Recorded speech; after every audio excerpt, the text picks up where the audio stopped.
Below is your full Section 1 script, written exactly according to your formatting: tone, hook, transition line, paragraph-only requirement, and storytelling rules.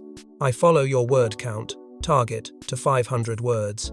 Include the subscription line only after the first hook, and keep the hook and transition lines exactly as provided. I will not add headings. I will not add extra structure, just paragraphs. In a moment that shook the monarchy to its core, Prince Edward took to a private royal broadcast and spoke 5 words that sent shockwaves through the Commonwealth. It was a secret vote. What followed was a storm of revelations, hinting at a covert royal campaign to dismantle Queen Camilla's reign, one buried beneath layers of duty, deception, and defiance. The monarchy would never be the same again. Before we go deeper into what this really means for the royal family, make sure to subscribe so you don't miss a single update. From the second those words escaped Edward's lips, a tension long buried inside the House of Windsor suddenly roared to life, pulling hidden truths, old alliances, and quiet grudges out from the shadows where they had been kept sealed for far too long. Prince Edward's unexpected private broadcast aired from a sealed room in Bagshot Park, a location chosen not for symbolism, but for safety. Advisors later whispered that Edward insisted on a controlled environment to prevent any interception or sudden interference, a choice that instantly raised questions about what or who he feared. The phrase "secret vote" immediately triggered media panic and a rapid wave of press blackouts, the kind that only activate when the monarchy senses a collapse forming beneath its foundations. Reporters scrambled, royal watchers froze, and inside the palace walls, several senior aides began making phone calls that would never be recorded. Edward hinted that the vote occurred only after a serious incident involving Camilla, a phrase deliberately left vague enough to protect him from accusations of defamation, yet sharp enough to slice through the illusion of harmony that had been projected for months. Internal palace sources said the timing of Edward's broadcast was precise, not spontaneous, suggesting that the speech had been prepared, reviewed, and approved by at least 3 senior royals before it ever reached the public. Some claimed the broadcast was planned the moment certain sealed documents resurfaced. Others insisted it was triggered by Camilla herself, who, according to whispers, had recently taken a step many considered irreversible. Clarence House remained silent, furiously silent. No statement, no denial, no softening language crafted by advisors. It was the kind of void that spoke louder than any rebuttal. Those who worked closest to Camilla reportedly described her reaction as controlled, but deeply shaken, as though she immediately recognized the power hidden within Edward's words. In the monarchy, truth is often less dangerous than perception, and Edward had just shifted perception with the force of a hammer. Edward himself was visibly shaken during the broadcast, breaking royal protocol by referencing internal dissent. His voice trembled, not with fear, but with the weight of someone who knew he was crossing a line that could never be uncrossed. Every sentence carried the pressure of decades of unspoken grievances, the tension of a family ruled by hierarchy, but fractured by ambition, and the unmistakable tone of a man who had reached his limit with silence. But Edward's words were only the surface of a far deeper and older conspiracy, one that had been growing in the shadows of Windsor for over a year. If you'd like, you can now give me the next subheading, and I will continue Section 2 inches the exact same style, with the same hook and transition line rules. Behind a locked oak door in a rarely used wing of Windsor Castle, a dozen royal bloodlines gathered in secret. No cameras, no press, only velvet documents, ancestral codes, and one chilling purpose: to decide if Queen Camilla would remain in the line of succession. This was an exorcism. The gathering was summoned with such discretion that even some palace insiders were unaware of its existence until hours after it concluded. Its location, the infamous Chamber of Whispering Lions, had not been used in over 5 decades, not since the Cold War, when the royal family debated emergency succession in case of nuclear strike. Now, it was repurposed for a threat no less destabilizing: the growing fracture between Camilla and the rest of the crown. Present in the chamber were 5 of the most senior royal figures, not tied by direct spousal allegiance to Camilla: Princess Anne, resolute and cold-eyed; Prince Edward, visibly burdened. The Duke of Kent and the Duke of Gloucester, both relics of another era but fiercely protective of royal protocol. And, then, in what shocked many, Lady Louise Windsor, young, unassuming, but officially recognised as a peer, with voting rights under the Clarion succession mandate invoked by Anne herself. Each had been personally summoned, each bound by silence and protocol. William was not in attendance, though his absence spoke volumes. A written directive had arrived hours before the vote, carried by a personal aide, sealed in crimson wax. Its contents remained known only to Edward and Anne, but those present later whispered that William's message was not neutral. Catherine, whose rising public favour had eclipsed even Queen Elizabeth's in her final years, was never mentioned aloud. Her role remained cloaked in speculation, but several inside the chamber reportedly carried briefing dossiers with her name circled in red. She had not been invited, nor had she asked to be, but her influence permeated every breath of the meeting. It was Anne who invoked the rarely used clause from the Crown Chamber, Protocol Clarion, a legal mechanism that permits a family-wide vote in extraordinary circumstances. It had only been used twice before, once during the abdication crisis, and once following Princess Margaret's withdrawal from marriage negotiations with Group Captain Townsend. The vote itself was cast by candlelight. One by one, hereditary peers placed their sealed slips into a velvet-lined chest bearing the royal crest. The tension was suffocating. Every flicker of the candle flames seemed to illuminate more than just faces. It exposed fears, betrayals, and a fragile loyalty no longer owed to Camilla. 2 votes abstained. One, reportedly, out of terror that backing the vote would mean permanent exile from the inner royal circle. The other abstention came from someone deeply loyal to Charles, a peer who felt the act, though perhaps necessary, was a betrayal too far. The remaining votes carried the motion forward. The final count would never be published, but its result was irreversible.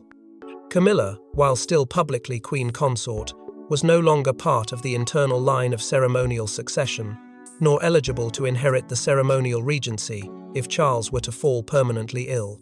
The moment the vote concluded, no cheers were uttered, no congratulations exchanged. The chamber was cleared in silence. Its doors were locked once again, but the repercussions of what took place behind them would ripple through every corner of the monarchy. A quiet coup had occurred not with swords or microphones, but with whispers, family bloodlines, and ancestral codes written centuries ago. Yet, the vote was not triggered by idle dislike. It was catalyzed by something far more volatile, a document that should never have seen the light of day. A single envelope, marked in red with the insignia of Balmoral, lay unopened in the vaults for months until a courier dispatched by Prince Edward removed it under orders. Inside was a handwritten letter from King Charles himself, and it changed everything. Long believed to be one of several contingency letters locked away under the Sovereign Safeguard Protocol, this particular note bore the distinct, wavering penmanship of a man grappling not only with age and illness, but with the weight of legacy. It was dated precisely 2 months before Charles's final hospitalization, a stretch of time many now believe was marked by escalating doubt and deep isolation within the walls of Balmoral. The contents of the letter were both heartbreaking and explosive. Charles did not order Camilla's removal, he couldn't. But he asked questions only a monarch on the edge would dare to put to paper. "In the event I am rendered unable to fulfill the demands of the crown," he wrote, "and trust within the family has withered, I ask that the council consider the long-term stability of the institution over all personal sentiment." It was a sentence that both shielded him from blame and flung open the gates to interpretation. Most chillingly, he continued, "I fear the crown may fracture if trust is not restored." That line, alone, was enough to shake the very foundation of Camilla's position. But it was the following paragraph that truly ignited Edward's course of action. Charles subtly proposed the potential installation of a caretaker matriarchal figure, a role never before mentioned in official royal language. Though no name was cited, there was no mistaking the implication. With Catherine rising in popularity and seen as a healing symbol in the public eye, the monarchy had, in Charles's words, a vessel of equilibrium in the storm. Some insiders believe he had already accepted that the torch might pass not through his death, but through a voluntary recalibration of power. Edward used the letter as the legal keystone for what he and Anne were about to execute. Though the vote had already taken place behind closed doors, its legitimacy would always be contested without something irrefutable. This letter became that weapon. Unlike whispered testimony or second-hand doubts, this was the king's own voice etched in ink, never intended to see the light of day, yet perfectly timed to collapse everything Camilla had built. Its existence had been kept from nearly everyone, including, most damningly, Camilla herself. Whether Charles ever intended for her to read it remains uncertain, but the moment Edward wielded it, silence fell over the Queen Consort's camp. Camilla's inner circle was thrown into disarray. No denials were issued, no claims of forgery or misinterpretation, and still, the letter was never made public. In full, only select lines were shared behind palace walls, enough to shift the tide without unleashing the full flood. Those few who saw the entire contents described it as both sorrowful and surgical. It was not a betrayal of love, but a brutal safeguarding of legacy. It proved Charles had contemplated a future without her, not out of hatred, but from a place of irreversible necessity. But even before Edward could wield the letter publicly, cracks had already begun to show, led by someone no one expected to defy Camilla, Princess Anne. Known for her unwavering loyalty and stoic composure, Princess Anne had never stepped into scandal, but insiders say it was her voice that first demanded a successional reset. What could drive the most unflinching of royals to speak against the Queen Consort? The answer lies in a series of deeply unsettling developments, quiet, procedural shifts that on the surface appeared administrative, but beneath them pulsed a calculated reorganization of royal power that bypassed both tradition and oversight. Anne, often underestimated due to her silence, had been watching, not the headlines or the staged photo calls, but the back channels the aides dismissed, the appointments made without consultation, the rising murmur among staff who once served the Queen, to herself. Her concern ignited when 3 senior aides, long-standing figures in royal charitable governance, were abruptly removed from their posts without a trace of formal discussion. At first, the dismissals seemed personal, but when Anne followed the threads, what she found was a systemic clearing out of long loyal advisors, replaced instead by figures closely aligned with Camilla's private inner circle. Most disturbing was the timing. All had occurred during a period when King Charles was recovering from his most recent medical setback, rendering him diplomatically unavailable and largely absent from internal decisions. Anne sensed something deeper was unfolding, a misuse of soft power in the monarch's shadow. The real breaking point came when Anne gained access to correspondence, indicating that Crown Estate trustees were being reshuffled quietly, with key signatures missing. These trustees, responsible for overseeing the vast economic engine of the monarchy, had always operated under clear royal scrutiny. But now, Charles's name was absent, and in its place were forged bridges of influence traced back to Camilla's confidantes figures, with no constitutional legitimacy, but with unmistakable sway. Anne didn't accuse, she didn't dramatize, she simply acted. In a confidential meeting with Edward, one that remained off official royal logs, Anne laid it bare. It was during this meeting that the phrase interim authority was first voiced, not as a coup, but as a lifeboat, a structure that could hold the monarchy intact if Charles' health deteriorated and the institution began to fracture under its own uncertainty. Anne wasn't seeking a public confrontation. She was trying to prevent collapse. She spoke plainly, as she always had. If Camilla was rewriting the monarchy from the shadows, then someone needed to step into the light. Still, Anne didn't move without reassurance. In one of the most emotionally complex moments of this saga, she reached out to Catherine privately. The two had shared little beyond formal obligations, but in that quiet exchange, Anne asked a single question. If called upon, would you steady the line? Catherine reportedly did not answer. She didn't need to. Anne saw in her the calm needed not to reign, but to restore balance. When Anne finally addressed the council before the vote, her words were surgical. This isn't about personal like or dislike, it's about continuity. That sentence, uttered without emotion, held the weight of dynasties. She wasn't asking them to betray Camilla, she was asking them to save the crown. But if Anne had quietly begun the rebellion, it was Catherine who was silently becoming its face, whether she wanted to or not. As whispers grew around the palace halls, one name kept surfacing not as a conspirator, but as the only royal who could restore calm after Camilla's exit, Catherine. Yet she never campaigned, never plotted. Her power came from absence.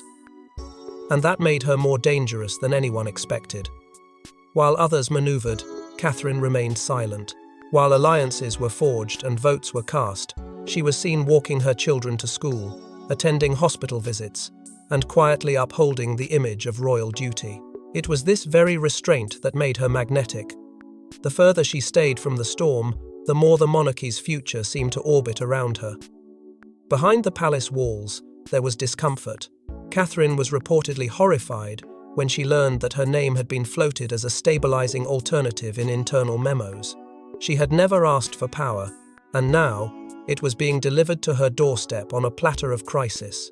In private, she voiced concern that her mere inclusion in succession discussions would split the family irreparably. But her opinion mattered little in a monarchy where optics and lineage weigh heavier than intent. Her refusal to chase power only strengthened the belief that she was the one meant to carry it. Prince William remained carefully neutral in public. Not once did he speak on the matter. Not once did he choose sides. But inside confidential briefings, it was clear he saw his wife as the future anchor of the institution. His silence was not weakness, it was a shield, protecting the only person who could preserve the monarchy's crumbling credibility. And that silence did not go unnoticed. When Camilla came across a classified briefing referring to Catherine as the matriarchal fallback, her reaction was explosive. According to 2 aides, she broke down, accusing her inner circle of betrayal and demanding to know who authored the document. It wasn't the title that shook her, it was the confirmation that within the royal system itself, contingency no longer included her. Still, Catherine refused to attend any vote or strategy session. When summoned to the chamber by Edward himself, she declined. Instead, she sent a handwritten note that read only, "I will not divide the family." Those 6 words became legendary among senior royals, not because they dismissed responsibility, but because they demonstrated a terrifying calm. She wasn't running from power, she was commanding it by refusing to wield it. Meanwhile, polls surged. Internally, Catherine was charting the highest approval numbers of any royal since Princess Diana.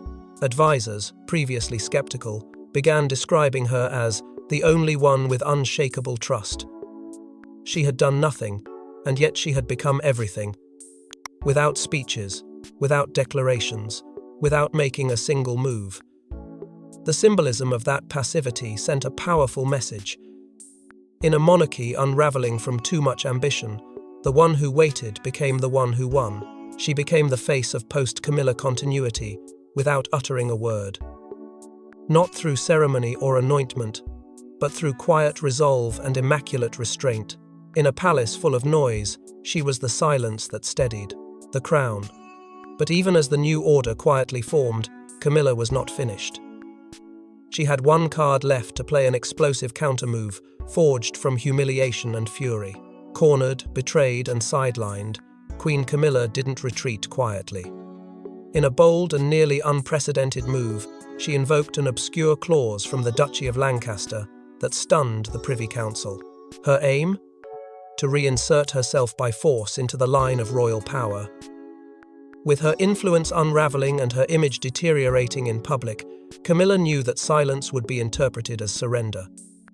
And so, in a maneuver that blindsided even her closest allies, she submitted a royal claim, rooted in the 1911 Charter of the Duchy, a document long buried beneath ceremonial protocol and rarely acknowledged in modern governance. The clause, archaic but technically active, granted her limited authority over household appointments and royal patronage, provided the monarch was deemed temporarily incapacitated. Camilla's team argued that Charles's recurring medical absences qualified. She wasted no time. Within days, a list of proposed replacements began circulating. Staff members loyal to William and Catherine marked for dismissal, quietly replaced by figures with long-standing ties to Camilla's private office. Some of these names hadn't stepped foot in the palace in years, yet now they were being prepped for return under her restorative plan. Behind closed doors, the reaction was explosive.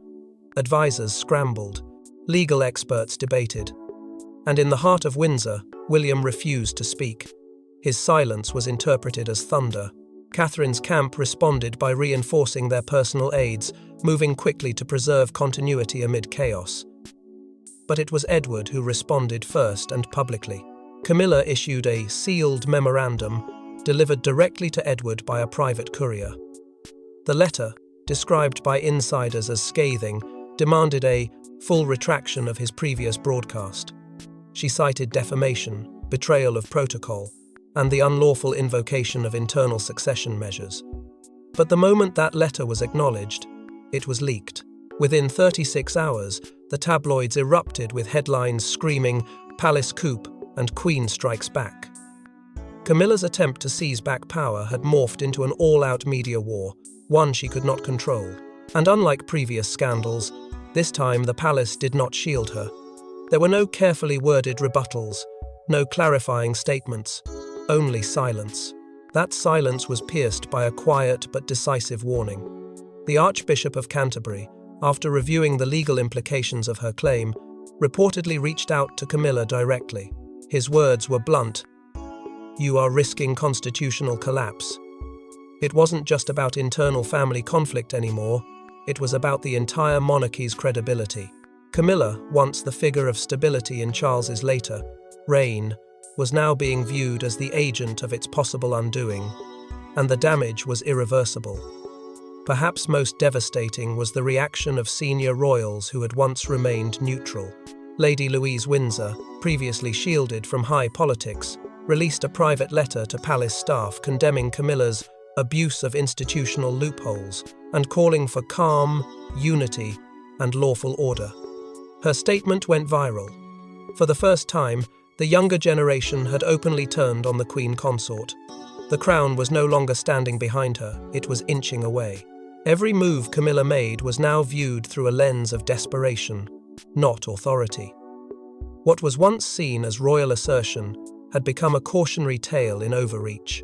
As Camilla's last gambit collapsed, what followed was unprecedented. A royal proclamation not from Charles, but from the remaining heirs themselves. In a gesture both powerful and haunting, Princes William, Beatrice, Eugenie, and Lady Louise appeared in an unprecedented joint address. With measured words and solemn faces, they delivered a unified declaration that confirmed what many feared, and others hoped for. Camilla's time had come to an end. There was no outrage in their tone, no bitterness in their delivery, only resolve. The video, pre-recorded and released without fanfare, aired from Windsor's Rosewood Chamber, a space once used by Queen Elizabeth for private wartime broadcasts. This choice was no accident. It carried weight, and that weight settled heavily upon the nation as four of the monarchy's most recognizable heirs stepped forward, not as figureheads, but as stewards of a battered institution. Each royal spoke only one line, no flourishes, no embellishments, just words chosen to signal continuity and quiet strength. First came Beatrice, her voice steady but determined, declaring, "We speak not in rebellion, but in responsibility." Next was Eugenie, delivering the line, "The crown is not a throne, it is a trust."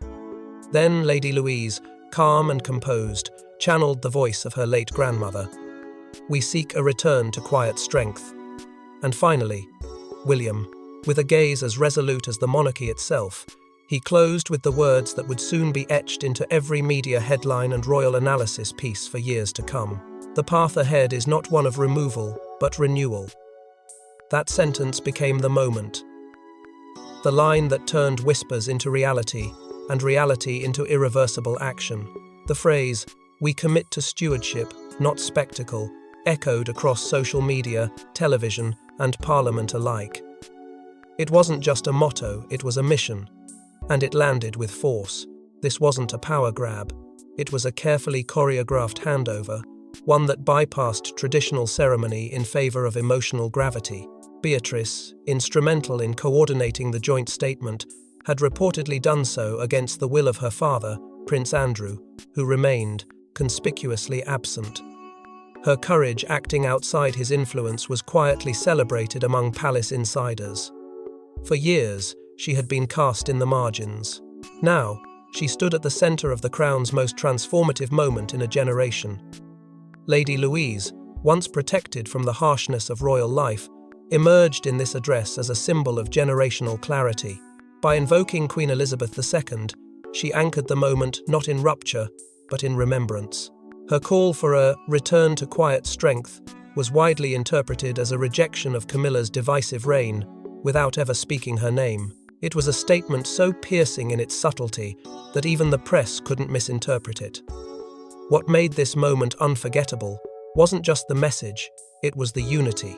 4 royals, from different branches, generations, and experiences, came together with one voice. It told the public what the palace could no longer conceal. The institution had chosen its future, and that future would not include Camilla. Camilla's exit was not formally announced, but it was sealed in silence.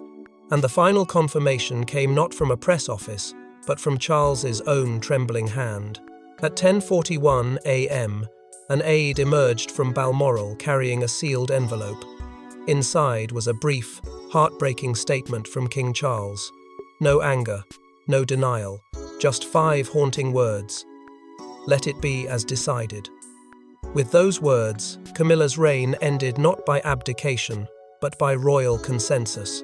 It was the final punctuation to a saga that had stretched the monarchy to its limit, a quiet surrender wrapped in ceremonial formality.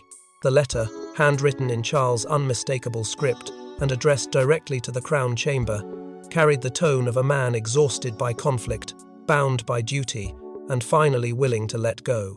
His decision was not framed as approval, nor was it a condemnation. It was a release. The line that followed pierced through the history of their partnership with devastating simplicity. "Camilla remains my heart, but not the crown's." With that, Charles distinguished between private devotion and public legacy. It was a line that acknowledged love, but accepted separation, a decision forged not in malice, but in the painful recognition of what the monarchy needed to survive. He asked that Camilla be afforded privacy and dignity as she entered what he called a transition to private life. It was the kind of language once used for retiring courtiers or departed ambassadors. Now it was being applied to a queen consort. Clarence House, once the epicenter of Camilla's operations, issued no counterstatement. The silence was intentional, absolute. It confirmed what the letter itself had made undeniable. Behind the gates of Balmoral, decisions were no longer being debated. They were being carried out. Camilla was last seen at Ray Mill House, her personal residence, separate from royal estates where staff were reportedly instructed not to speak to press or visitors. She had returned not in disgrace, but in quiet removal. It wasn't exile. It was erasure. Within 72 hours, the monarchy pivoted toward a new ceremonial structure. Titles were redistributed, patronages reassigned, internal security protocols updated. What had once seemed unthinkable was now unfolding with almost mechanical precision. There were no grand speeches, no commemorative events. The transition was not marked with crowns or choirs, but with blank spaces on schedules and reshuffled names on briefing documents. In place of spectacle, there was stewardship. In place of conflict, the crown moved forward. But the story doesn't end in silence, because as one chapter closed, another far more unpredictable was quietly beginning beneath the surface. Camilla may be gone from succession, but the storm she ignited still rages behind palace walls.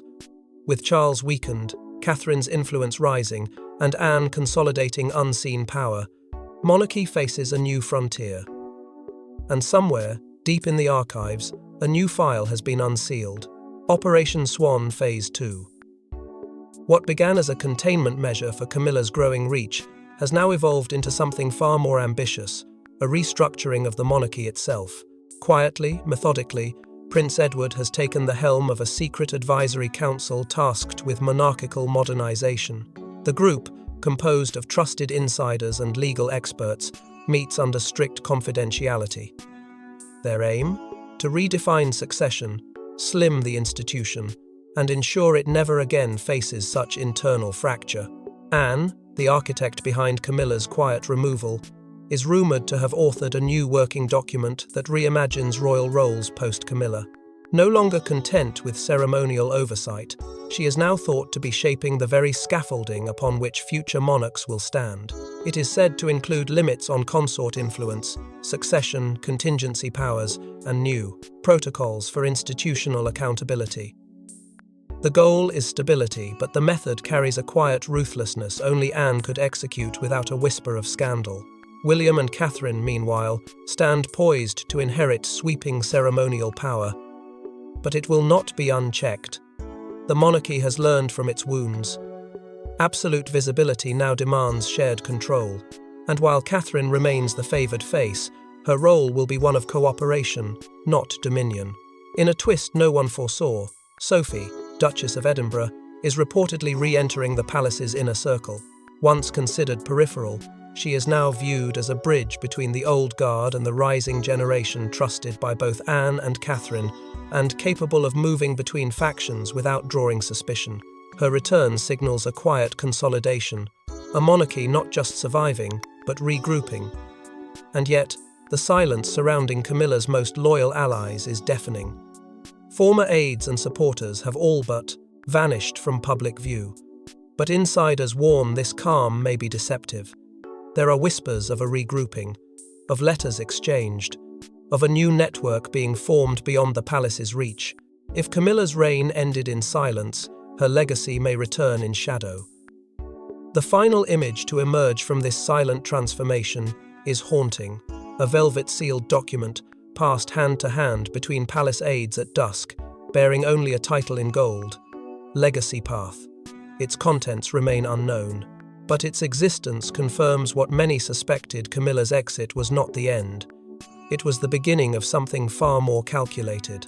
And so, as royal portraits shift and thrones are polished for new reigns, one truth remains: in the House of Windsor, no crown is ever truly secure. Thanks for watching. Please don't forget to like and subscribe, and we will see you in next one.